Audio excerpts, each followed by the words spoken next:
Fala galera, beleza? Bom, vamos agora para a aula que provavelmente é a aula mais esperada por todos, né? Que é tudo que você precisa saber sobre o MEI. Então, se você quer correr o risco, sabendo ou não que riscos são esses, você quer correr o risco de abrir um MEI, eu vou explicar aqui tudo que você precisa saber sobre o MEI, beleza? Então vamos lá, iniciando. Quem não pode ser MEI, tá? Bom, o MEI, galera, como eu mesmo falo aqui, o MEI é um mega benefício do governo, mas não é todo mundo que pode usá-lo, tá? Então, quando a gente fala em MEI, a gente disse já que não são todas as atividades que são permitidas a abrir um MEI. Mas não só atividades, existem também pessoas que não podem abrir um MEI, estão impedidas por lei de abrirem o MEI, ou nem que estejam impedidas, mas se abrirem, terão ali algum tipo de problema, beleza? E que pessoas são essas? São essas daí na tela, vamos aqui só ler e fazer ali alguns pequenos comentários. Primeira pessoa, servidor público em atividade. Então, quaisquer que seja o servidor público, se ele está em atividade, seja ele municipal, estadual ou federal, não pode abrir um MEI. Existem, inclusive, algumas pessoas que dizem que servidores públicos não podem abrir CNPJ de forma nenhuma. Não é bem assim que funciona, tá? Servidores públicos não podem ter MEI, mas dependendo do estado, dependendo do seu município, dependendo aí de aonde você é servidor público, você pode sim abrir um outro tipo de CNPJ, como por exemplo o CNPJ do Simples Nacional. Existem alguns detalhes que precisam ser observados, mas é possível em uma grande quantidade de casos, tá? É necessário realmente só analisar mais a fundo. Mas termo de MEI, servidor público, não pode ser MEI. Segundo ponto, quem é dono, sócio ou administrador de alguma empresa. Então, se você já tem uma empresa registrada no teu nome, você não pode ser MEI, tá? Mesmo que, Matheus, eu abri uma empresa em 2010, só que esse CNPJ eu nunca mais usei, deve estar cancelado. Você não pode, tá? Provavelmente o teu CNPJ já esteja até baixado, mas ele foi baixado por provavelmente alguma pendência que exista lá. Então, para você abrir um MEI, o que é que você tem que fazer? Primeiro, regulariza as pendências. Regularizou as pendências, dá baixa no CNPJ e aí sim você pode abrir um MEI. Agora, Matheus, eu tinha um CNPJ em 2010, mas o meu contador baixou o CNPJ. Ele fez lá a baixa, o cancelamento do CNPJ. Eu posso ser MEI? Bom, nesse caso, se realmente o CNPJ foi baixado, você pode sim ser MEI, tá? Matheus, eu tenho um CNPJ aqui onde eu sou sócio. A gente abriu aqui um CNPJ, eu, a minha esposa, e um amigo aqui. Eu posso abrir um MEI? Não, não pode, tá? Se você já é dono ou é sócio de alguma outra empresa, você não pode ser MEI. Matheus, tem um CNPJ aqui que a minha esposa abriu, mas que ela me colocou como administrador. Eu posso? Também não, tá? Entenda. Para que o MEI foi criado? Para tirar da informalidade aqueles pequenos empreendedores que trabalhavam como autônomo, tá? E aí dando a eles a opção de eles terem um CNPJ, pagar um valor pequeno fixo por mês e poderem ali ter direito à emissão de nota fiscal, que facilita o relacionamento com outras empresas, ter direito a crédito bancário, enfim. Mas quem tem um CNPJ, quem já é sócio de uma empresa, não se enquadra nesse quesito desse público-alvo, entendeu? Então, quem já é dono, sócio ou administrador de alguma empresa, não pode ter MEI, beleza? Terceiro ponto, quem recebe benefício do BPC Loas. E aqui é um detalhe, não é nem que você não pode ser MEI. Você pode até ser MEI, mas seu benefício será cancelado, né? O que acontece? O BPC Loas é um benefício que leva em consideração a renda familiar da pessoa, né? Então, se você entra com uma solicitação de um benefício desse, você certamente vai perder o benefício, porque o governo pode entender que aquelas informações da situação financeira daquela pessoa, a partir do momento que ela abriu um MEI, houve uma alteração nessa situação. Então, sim, é arriscado você perder o seu benefício, tá? Quarta pessoa, quem recebe aposentadoria por invalidez, tá? Se você recebe aposentadoria por invalidez, você não pode abrir o MEI. Não é nem que você não possa, mas se você abrir, você vai perder o seu benefício. Porque pensa comigo, o que é o benefício de uma aposentadoria por invalidez? O governo está entendendo que você está inválido, portanto, incapaz de exercer qualquer atividade laboral, de exercer de trabalhar, qualquer atividade para trabalhar. Então, ele vai lhe aposentar. Aí você abre um MEI para empreender, então vai contra o princípio básico de que você estaria incapaz de trabalhar, que você estaria incapaz de exercer qualquer atividade de trabalho. Então, se você abrir um MEI, se você for aposentado por invalidez, você vai perder a sua aposentadoria. Quinta pessoa, quem é estrangeiro com visto provisório, também não pode abrir um MEI. E sexta pessoa, trabalhadores que exercem profissões regulamentadas por conselho de classe. Advogados, contadores, médicos, administradores, né? Então, toda essa galera que tem um conselho de classe, CRC, CRM, OAB, essa galera não pode abrir um MEI, tá?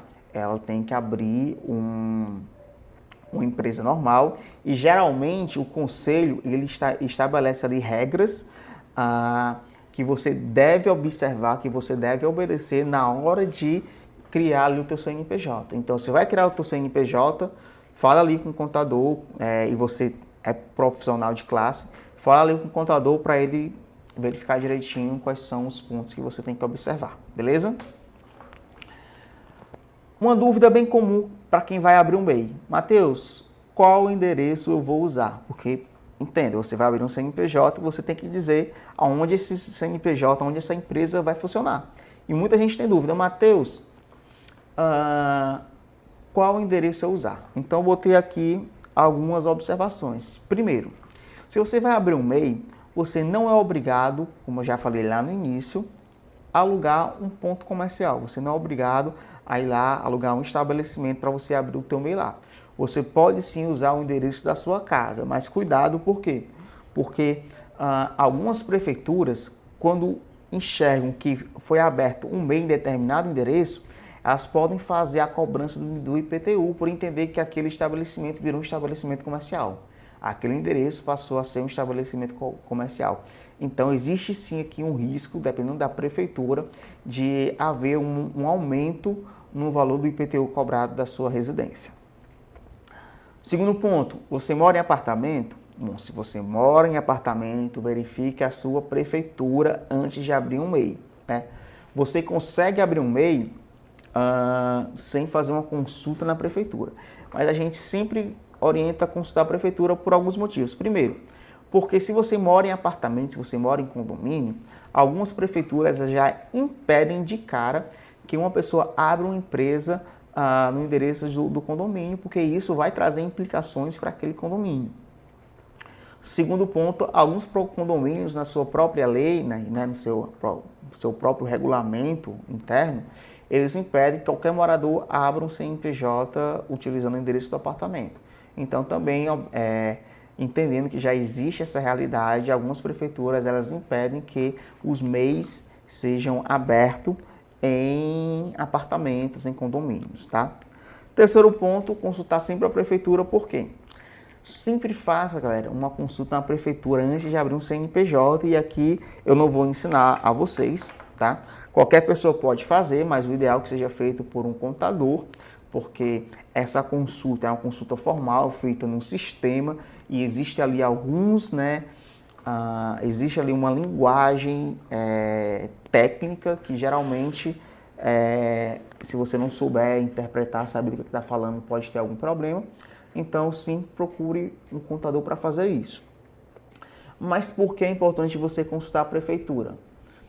Porque a gente vai ver lá na frente que existem alguns casos específicos, algumas situações específicas, que caso ela aconteça, você é obrigado a sair de um MEI e passar a ser uma ME, uma empresa do Simples Nacional. E para abrir uma empresa do Simples Nacional, você precisa de autorização do governo para que ela funcione naquele endereço que você está querendo abrir, né? Então, o que a gente sempre orienta a consultar a prefeitura, por quê? Para evitar problemas futuros. Vamos dizer que você aluga um endereço ou abre no endereço da tua casa e aí, por exemplo, tu extrapola o faturamento do MEI. Poxa, extrapolou o faturamento do MEI, tu vai ter que virar uma empresa do Simples Nacional. Mas é bem possível que no endereço que tu esteja registrado o teu MEI, aquele tipo de empresa, aquele tipo de atividade não possa funcionar ali. E aí, por exemplo, vamos supor que você tenha alugado um ponto comercial. Você vai ser obrigado a quebrar um contrato, ir atrás de um outro endereço para poder abrir a tua empresa ali, naquele endereço, no endereço onde a prefeitura permita. Então, a gente sempre orienta, né, a fazer essa consulta prévia, né? O nome, inclusive, é isso, consulta prévia, para saber se a tua empresa vai poder funcionar naquele endereço para evitar a dor de cabeça futura, tá? E o quarto ponto é, se você não quer sofrer ali, correr o risco de sofrer um aumento do teu IPTU, se a tua cidade ela impede que você mora em apartamento, impede que você abra uma empresa no apartamento, ou o próprio condomínio impede que seja aberto, ou a prefeitura ela não permita que você abra um CNPJ naquele endereço, existe a opção do endereço fiscal. O que é um endereço fiscal?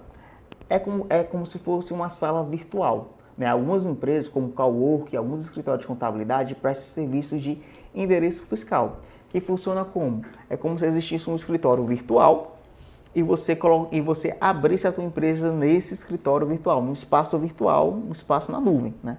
Realmente um espaço virtual. E isso casa perfeitamente com empresas que funcionam pela internet. Por exemplo, um afiliado não necessariamente precisa ter um estabelecimento comercial para exercer a sua atividade. Ele pode exercer de qualquer canto, na praia, enfim. Pode estar na praia e estar acontecendo ali vendas. Então, tendo em vista que existem muitas empresas que atuam no digital e que é exigência do governo que para abrir um CNPJ você tenha um endereço, existe essa possibilidade de você abrir um endereço numa sala virtual, né? Um Cowork para esse serviço, um escritório de contabilidade. Então, caso você não consiga abrir um MEI no endereço da sua casa, seu apartamento, ou a prefeitura não libere, você pode estar contratando esse serviço. Não é um serviço caro, tá, galera? É um serviço que tem um valor bem em conta. Inclusive, muita gente utiliza serviço de endereço fiscal para sair da sua prefeitura. Por exemplo, a pessoa mora, vamos botar aqui, mora numa cidade, vamos botar São Paulo, e a prefeitura de São Paulo ela é muito burocrática. E tem uma prefeitura, por exemplo, aqui onde eu moro, Fortaleza, no Ceará, onde a prefeitura ela é bem menos burocrática. E aí, para fugir da burocracia, a pessoa opta por contratar um endereço fiscal em Fortaleza, para a sua empresa ser aberta em Fortaleza, para fugir de toda a burocracia, né? Por exemplo, é mais barato abrir uma empresa em Fortaleza do que abrir uma empresa em São Paulo, em abrir uma empresa no Rio de Janeiro. As taxas são mais baratas. Então, para fugir de uma cobrança que ele entende por abusiva ou para fugir de uma burocracia, esse endereço fiscal também salva muito empreendedores, beleza? Então, você pode sim abrir no endereço da sua casa, tomando esses cuidados, ou pode contratar um endereço fiscal, um serviço de endereço fiscal. Matheus, o povo deixa eu trazer para cá, pronto. Quais os documentos eu devo apresentar? Bom, para você abrir um MEI, você precisa apresentar RG, CPF, comprovante de endereço, tanto seu quanto do endereço onde o estabelecimento vai funcionar, título de eleitor, e aí, galera, olha aqui o pulo do gato, tá? Conta do gov.br no nível prata ou ouro. Então, hoje, todo o serviço do governo está sendo concentrado nessa conta gov.br. Se você não tem, e quer abrir um MEI, faz a tua conta gov.br. E aí faz tudo o que tem que fazer lá, pessoal. Reconhecimento facial, inclusão de todos os teus documentos, né? Endereço, e-mail, telefone. E aí você consegue um nível prata ou ouro, porque só a partir do nível prata ou ouro você consegue abrir um MEI, tá? Existe essa limitação, o governo limita para quem tem conta no gov.br no perfil bronze.